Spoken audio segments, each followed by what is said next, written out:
الحمد لولیہ والصلاۃ علی نبیہ، قابل اتباع وہ شخص ہوتا ہے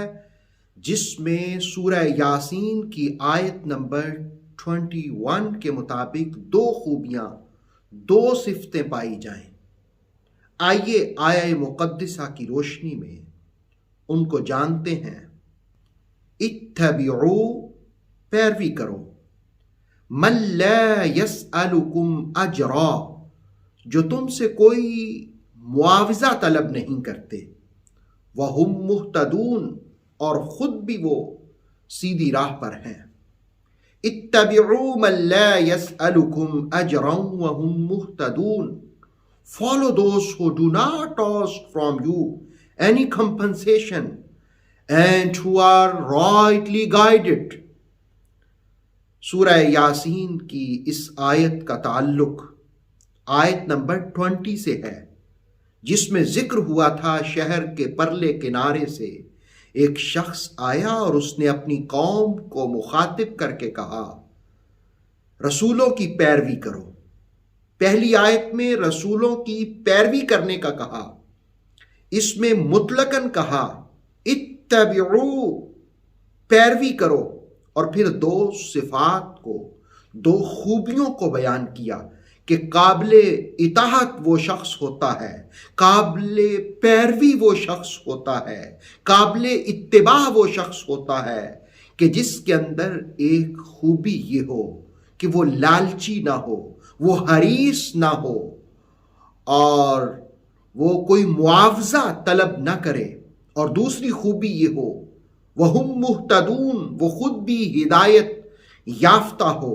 گویا قابل اتباع شخص وہ ہوتا ہے جو راستہ دکھانے اور منزل پر پہنچانے کی صلاحیت رکھتا ہو، جس کے سامنے اس کا نصب العین واضح ہو، جو قلبی بصیرت رکھتا ہو، یہ خوبیاں اس کے اندر ہوں، اس کی پیروی کرنے چاہیے۔ تفسیر تبصرہ نے ایک اچھے رہنما کی یہ خوبی بھی رقم کی کہ اپنے ساتھ چلنے والوں کو منزل پر پہنچانے کی صلاحیت رکھتا ہو، اپنے روحانی فکری انداز کو، استدلال کو واضح رکھتا ہو، اور راہ حق میں استدلال کا انداز اپناتا ہو، نور بصیرت، فراست قلبی، ایسے خصائص اس کے اندر موجود ہوں، اپنے مخالفین کے کاموں پر نظر بھی رکھتا ہو، اور انہیں دلائل کے ساتھ راہ حق پر لانے کا جذبہ بھی رکھتا ہو، اور اپنی فکری منصوبہ بندیوں اور عمل میں کسی سستی کا شکار بھی نہ ہوتا ہو، اور اپنے کام پر معاوضہ بھی طلب نہ کرتا ہو۔ کرائے کے قائدین، کرائے کے کارکنوں سے کارخانے تو جا سکتے ہیں، لیکن انقلابی کام نہیں کیا جا سکتا۔ سورہ یاسین کی آیت نمبر 21 ہمیں سکھاتی ہے کہ ایسی قیادت جو ہدایت یافتہ ہو، جو حریص نہ ہو، بے لوث جذبے رکھنے والی ہو، اس کی پیروی کرو، تو پھر دیکھو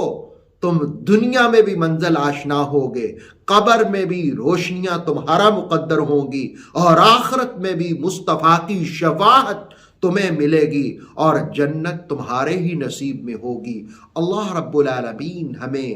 ایسی ہی قیادت کی پیروی کی توفیق عطا فرمائے۔